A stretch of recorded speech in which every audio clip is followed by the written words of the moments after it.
आऊज़ुबिल्लाहि मिनश्शैतानिर्रजीम बिस्मिल्लाहिर्रहमानिर्रहीम।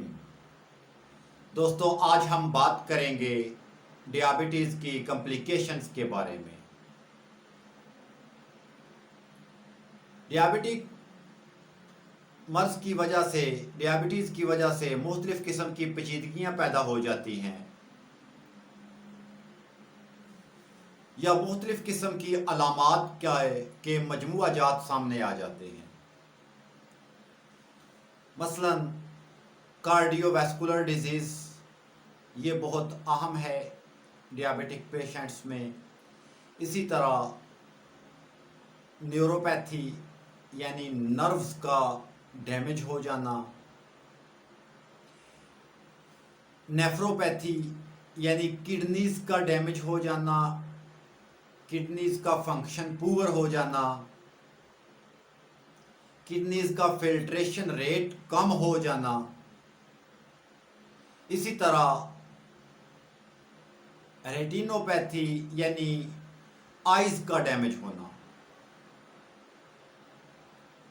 इसके अलावा एल्ज़ाइमर डिजीज़, इरेक्टाइल डिसफंक्शन, डियाबिटिक कीटोएसिडोसिस या समात में प्रॉब्लम या स्किन की हालत का बदली हो जाना वगैरह।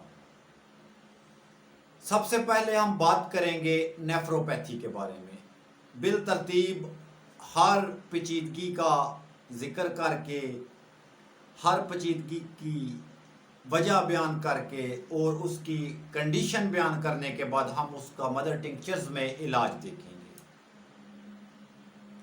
सबसे पहली जिक्र करते हैं नेफ्रोपैथी। नेफ्रोपैथी दोस्तों, डियाबिटीज़ जो है, ग्लूकोज का मिकदार में ज़्यादा बढ़ जाना,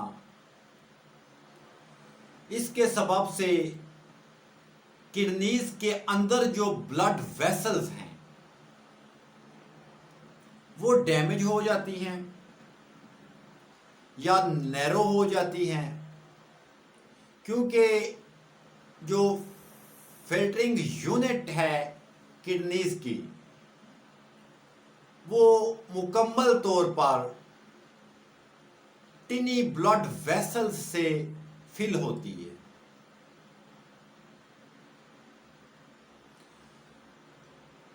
इसी तरह जब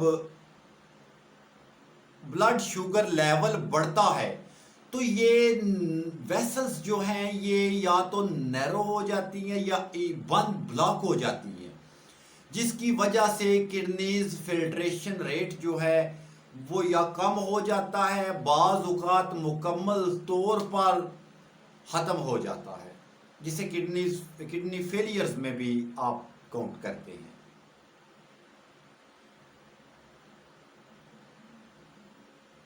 डियाबिटिक के पेशेंट में जब हम आरएफटी कराते हैं, रीनल फंक्शन टेस्ट, तो उसमें क्रिएटिनिन लेवल, यूरिया लेवल देखते हैं, ग्लोमेरुलर फिल्ट्रेशन रेट देखते हैं। अगर उसकी जो फिल्टरिंग यूनिट है किडनीज की उसमें पेचीदगी पैदा हो गई है, डियाबिटिक की वजह से कॉम्प्लिकेशन पैदा हो गई है, तो जीएफआर जो है वो कम हो जाएगा, क्रिएटिनिन लेवल बढ़ना शुरू हो जाएगा, यूरिया लेवल बढ़ जाएगा। यानी मुकम्मल तौर पर वेस्ट मटेरियल जो हैं वो बॉडी से वो खारिज नहीं होंगे। सबसे पहले इसके इलाज में काबिल ज़िक्र बात यह है कि हमने डियाबिटीज़ को कंट्रोल करने के साथ साथ जो वो टिनी ब्लड वेसल्स हैं उनको क्लीन करना है।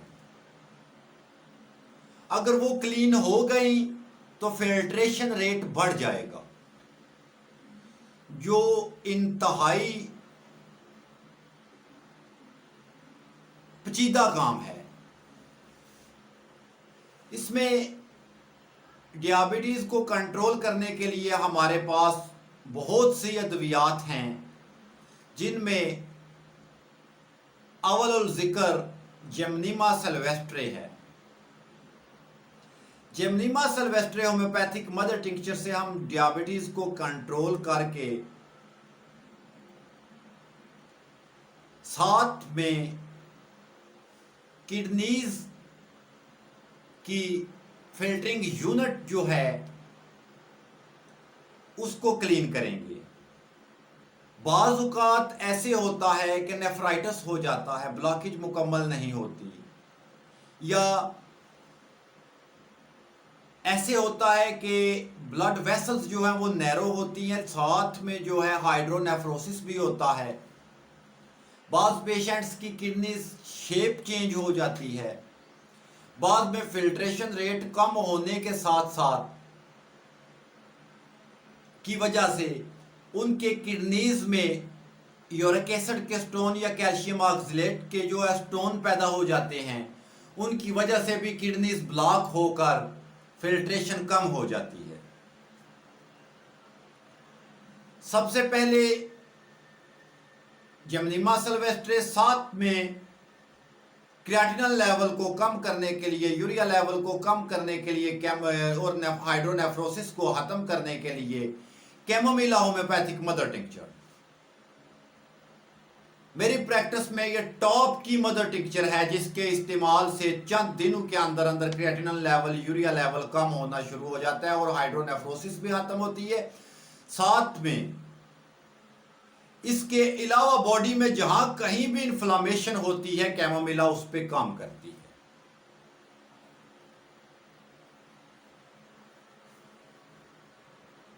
इसके बाद किडनीज वर्क को बढ़ाने के लिए, स्टिमुलेट करने के लिए सॉलिडागो होम्योपैथिक मदर टिंक्चर का हम इस्तेमाल करेंगे। सॉलिडागो होम्योपैथिक मदर टिंक्चर एक ऐसी मदर टिंक्चर है जिसके इस्तेमाल से फिल्ट्रेशन रेट भी बढ़ता है, पेशाब की पैदाइश भी बढ़ती है। यह डायूरेटिक खास की हामल मदर टिंक्चर है। इसके अलावा Ertiga dioica homeopathic mother tincture ऐसी मदर टिंक्चर है जो ब्लड वेसल्स नैरो हैं उनको भी ये खुला करती है, साथ में क्रिएटिनिन यूरिया लेवल को भी कम करती है, डायूरेटिक खास की हामल भी है, और ब्लड वेसल्स के अंदर जो क्लॉट्स या फैट्स या प्रोटीन्स जम जाती हैं उनको भी ये क्लीन करने की सलाहियत रखती है। Urtica dioica homeopathic mother tincture, urtica dioica homeopathic mother tincture और urtica urens homeopathic mother tincture दोनों के हॉस तकरीबन सेम है, लेकिन आर्टिका डायोका जो है वो स्ट्रांग है। साथ में ये किडनी से यूरिक एसिड के स्टोन को खारिज करने की सलाहियत भी रखती है, किडनी ब्लॉकेज को भी खत्म करती है। इसके अलावा बहुत सी मदर टिंक्चर्स हैं जो नेफ्रोपैथी में इस्तेमाल होती हैं, लेकिन यहां पर हम, क्योंकि एक टॉपिक हमारा मौजू नहीं है और टाइम बहुत शॉर्ट होता है, जितनी वीडियो तवील होती है उतनी जो है वो बोर हो जाती है, इसलिए यहां पे शॉर्ट जिक्र करके गुजर रहा हूं। आगे हम देखते हैं न्यूरोपैथी, डियाबिटिक न्यूरोपैथी। जो हाई ब्लड शुगर है ये स्मॉल ब्लड वेसल्स के वॉल्स को भी जो है वीकन करता है, और जिसकी वजह से ब्लड की सप्लाई नर्व्स में कम हो जाती है। ब्लड वेसल्स के वीक होने से, उनके नैरो होने से सप्लाई कम होती है, जिसकी वजह से ऑक्सीजन और न्यूट्रिएंट्स जो हैं वो नर्व्स को नहीं मुहैया होते पूरी मिकदार में, जिसकी वजह से नर्वस सिस्टम जो है वो मुतासर होना शुरू हो जाता है। इसको डियाबिटिक न्यूरोपैथी बोलते हैं। बाज मरीजों की टांगों के जो नर्व्स हैं वो मुतासर होते हैं, यानी ओवरऑल बॉडी के किसी हिस्से में भी जो दिल से दूर हैं, उनको मुतासर कर सकती है, डियाबिटिक न्यूरोपैथी। इसमें जो मदर टिंचर इस्तेमाल होंगी उनमें सबसे अव्वल कैनाबस स्टिवा, यानी एक तो डियाबिटिक को कंट्रोल करना है, साथ में जो उसकी अगली कॉम्प्लिकेशन है उसको खत्म करने के लिए जो मदर टिंचर इस्तेमाल होगी उसमें कैनाबस स्टिवा टॉप मेडिसिन में शुमार की जाएगी। कैनाबस स्टिवा होम्योपैथिक मदर टिंचर। इसी तरह वैक्सीनम होम्योपैथिक मदर टिंचर, साथ में मैं इनके नाम डिस्क्रिप्शन में भी दे दूंगा। वैक्सीनम होम्योपैथिक मदर टिंचर,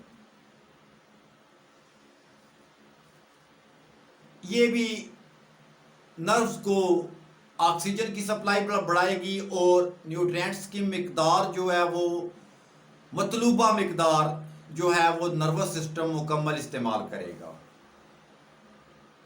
इसी तरह ओनोथीरा बाइनिस होम्योपैथिक मदर टिंचर है। यूफ्रीजिया होम्योपैथिक मदर टिंचर, यूफ्रीजिया सिर्फ आंख की मदर टिंचर नहीं, ये पूरे नर्वस सिस्टम की पर इस्तेमाल होने वाली मदर टिंचर है, खसूसन डियाबिटिक न्यूरोपैथी में। डियाबिटिक न्यूरोपैथी में euphrasia homeopathic mother tincture, oenothera biennis homeopathic mother tincture, cannabis sativa homeopathic mother tincture. Cannabis sativa और कैनाबस इंडिका दोनों के नर्वस सिस्टम में जो है मदर टिंचर्स के खवास जो है डियाबिटिक न्यूरोपैथी में वो सेम है। आगे बात करेंगे हम रेटिनोपैथी। रेटिनोपैथी ये भी सेम उसी तरह की, बेस इसका एक है कि डियाबिटीज की वजह से जो है ब्लड वेसल्स बर्बाद हो रही हैं या तंग हो रही हैं या ब्लॉक हो रही हैं या वीक हो रही हैं, उसकी वजह से जो रेटिना के गिर्द जो ब्लड वेसल्स हैं वो जब वो ब्लॉक हो जाती हैं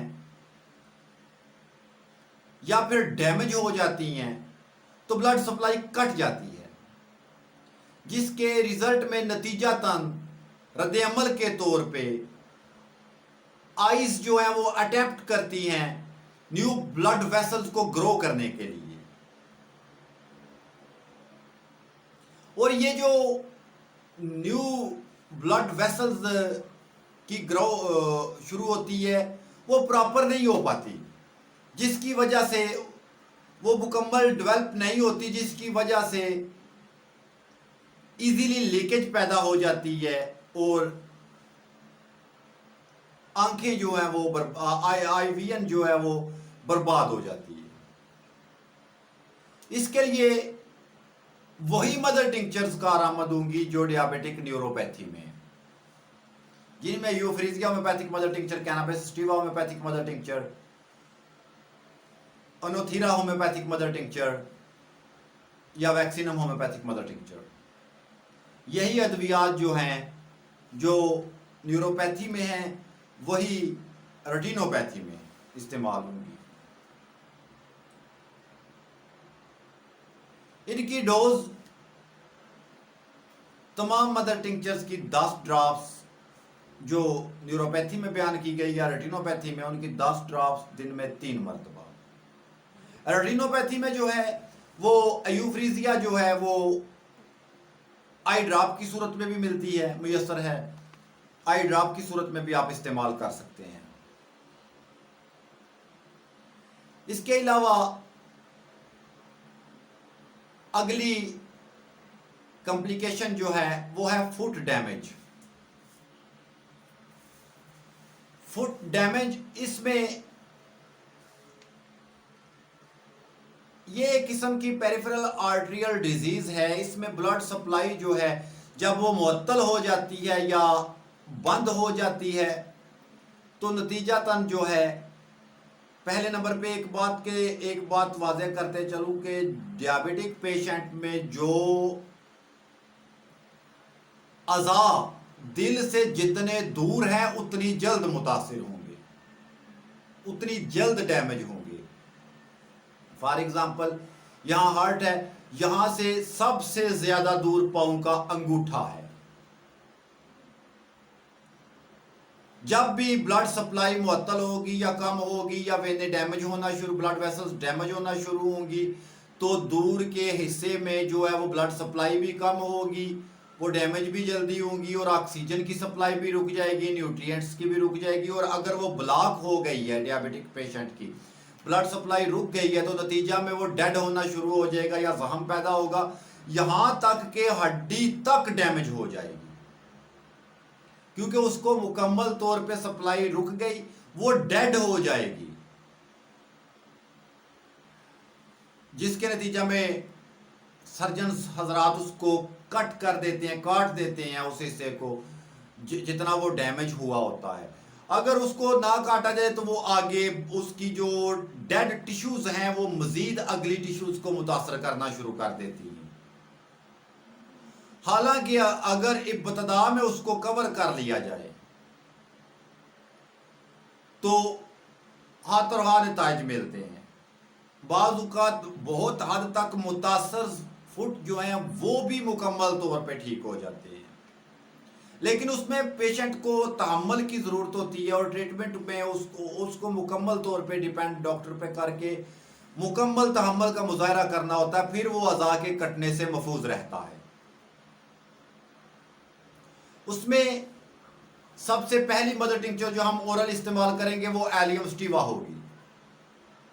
allium sativa homeopathic mother tincture, साथ में जिनको बेलूबा होम्योपैथिक मदर टिंक्चर, जब फुट अल्सर पैदा हो जाए या फुट डैमेज होना शुरू हो जाए, allium sativa homeopathic mother tincture, गो homeopathic mother tincture, curcuma longa homeopathic mother tincture, इससे आगे पायरेथ्रम होम्योपैथिक मदर टिंक्चर। यहां पे सिर्फ मैं मदर टिंक्चर्स का जिक्र कर रहा हूं, हर मदर टिंक्चर पर जो है वो कुछ मदर टिंक्चर्स की तो मुकम्मल मोड ऑफ एक्शन के साथ वीडियोस पहले मौजूद हैं और कुछ की जो है इंशाल्लाह बाद में आ जाएंगी। जैसे जैसे तरतीब के साथ उनका जिक्र होता जाएगा, स्टेप वाइज जो है वो हमारे चैनल में जो है अपलोड होती जाएंगी। पायरेथ्रम होम्योपैथिक मदर टिंक्चर, ये जो मदर टिंक्चर्स हैं ये ओरल इस्तेमाल की जाती हैं और इनके इस्तेमाल से जो फुट हैं उनकी सप्लाई बहाल हो जाती है। याद रखिएगा, जब भी अज़ा किसी की मुकम्मल ब्लड सप्लाई बहाल हो जाए तो उसके टिश्यूज डेड नहीं होते। जब मुकम्मल तौर पे ब्लॉक हो जाएगी या उसको ऑक्सीजन, फुट अल्सर में ऐसे होता है कि नीलगू रंग होना शुरू हो जाता है, नीला या काला स्याह होना शुरू हो जाता है, क्योंकि वो ऑक्सीजन की कमी से होता है। न्यूट्रिएंट्स उसके जो है वो भी मुकम्मल तौर पे रुक गए होते हैं, ब्लड की सप्लाई रुक गई होती है, यहां तक कि उससे बोसीदा जले की बू आती है, जैसे गला सड़ा गोश्त होता है उसकी स्मेल आती है, क्योंकि वो मुकम्मल तौर पे बोसीदा हो चुका होता है, उसमें वेसल्स ही मौजूद नहीं रहती, वो डैमेज हो जाती हैं, हड्डी तक जो है वो गल सड़ के ऐसे जैसे मुर्दार की स्मेल होती है, भुने हुए गोश्त की स्मेल होती है, जले हुए गोश्त की, इस तरह की स्मेल आनी शुरू हो जाती है। अगर फुट अल्सर में एक्सटर्नल यूज करनी है मेडिसिन तो उसमें कॉलीपरमैंगानिकम होम्योपैथिक मदर टिंक्चर फॉर्म में जो है वो पट्टी तर करके, बैंडेज तर करके उस पर रखें और ताकि बैरूनी तौर पे भी उसको ऑक्सीजन मिलती रहे। ऐसे जख्म को मुकम्मल तौर पे ढांपना नहीं चाहिए, पहली बात तो ये है, क्योंकि जितना ढांपा जाता है उतना ये खराब हो जाता है, पट्टियां कराते कराते वो पेचीदा होता जाता है। लेकिन साथ में पेशेंट की आपने ब्लड ग्लूकोज लेवल को जो है वो मेंटेन रखना है। इसकी अगली कॉम्प्लिकेशन है इरेक्टाइल डिसफंक्शन। डियाबिटिक के पेशेंट्स में अक्सर जो है ब्लड वेसल्स के डैमेज होने से या नैरो होने से ब्लड फ्लो जो है मुतासर होता है, नाइट्रिक ऑक्साइड की प्रोडक्शन कम हो जाती है, जिसकी वजह से ब्लड सप्लाई जो है वो उसका वो ज़्यादा होती है। अक्सर जो है नाइट्रिक ऑक्साइड की प्रोडक्शन जो है वो मेल जो है सेक्सुअल ऑर्गन में ब्लड फ्लो को तेज करती है। अगर डियाबिटिक पेशेंट है तो उसमें इरेक्टल डिसफंक्शन जो है, इरेक्टाइल डिसफंक्शन, वो कॉमन चीज है, उसमें नाइट्रिक ऑक्साइड की कमी भी पाई जाती है। ऐसे पेशेंट्स के लिए, हाँ, बाद पेशेंट्स ऐसे हैं जिनमें सुप्रा ऑक्साइड डिस्म्यूटेज एंजाइम भी जो है वो बढ़ जाते हैं, जिसकी वजह से वो सेक्सुअल ऑर्गन उसमें जो है वो मुकम्मल तौर पे सख्ती नहीं आ सकती। ऐसे मरीजों में याद रखें जिनको बेलुबा होम्योपैथिक मदर टिंक्चर, टर्नरा यानी damiana homeopathic mother tincture, ginseng homeopathic mother tincture, लेकिन जिनसिंग से वक्ती तौर पे ऐसे होता है कि मरीज अपने आप को ठंडा फील करना शुरू कर देता है, यानी वो समझता है कि मुझे जो है रिएक्शन वो कम हो गई है, लेकिन आहिस्ता आहिस्ता वो अपनी जगह पे आ जाता है। लेपिडियम होम्योपैथिक मदर टिंक्चर इसमें कमाल असरात की हामिल है। इरेक्टाइल डिसफंक्शन में मदर टिंक्चर्स की जो डोज है वो तकरीबन 20 ड्रॉप्स 3 टाइम अ डे होगी। न्यूरोपैथी में 10 drops 3 time a day, nephropathy में 10 ड्रॉप्स 3 टाइम अ डे। या इसमें हमारी अलहदा से वीडियोस मौजूद हैं, उसमें मुख्तलिफ मदर टिंक्चर्स हैं। इंशाल्लाह सीकेडी पे मुकम्मल तौर पे जो है और किडनी फेलियर पे मुकम्मल जो है करीब हम वीडियो अपलोड करेंगे, जिसमें वो मदर टिंक्चर्स इंशाल्लाह बयान करेंगे जिसमें एक हफ्ता के अंदर अंदर आप यूरिया क्रिएटिनिन लेवल को जो है वो नॉर्मल कर सकते हैं, और अल्हम्दुलिल्लाह 100% हो जाता है। हाँ, शर्त यह है कि मरीज लास्ट स्टेज में, डियाबिटीज की लास्ट स्टेज में ना पहुंच चुका हो जहां से उसकी वापसी का मकान मुमकिन ना हो। बाद डॉक्टर्स मेरी इस बात से शायद उनको बुरी लगी हो कि वहाँ पे ला इलाज क्यों हो गया। भाई, मौत का कोई इलाज नहीं होता, और सबब जो है वो जो पैदा हो जाता है वो मुसब्बिबुल असबाब जो सबब क्रिएट करता है, वो सबब अपना काम सर अंजाम दिए बगैर ख़त्म नहीं हो सकता। इसी के साथ मैं इजाज़त चाहूँगा। फ़ी मानिल्लाह, अल्लाह हाफिज़। अगर वीडियो पसंद आई है तो इसको लाइक करके दोस्तों में शेयर करना ना भूलें। चैनल में नए हैं तो चैनल को सब्सक्राइब कर लें ताकि हर आने वाली वीडियो की इतला आपको बर वक्त मिलती रहे। फ़ी मानिल्लाह, अल्लाह हाफिज़।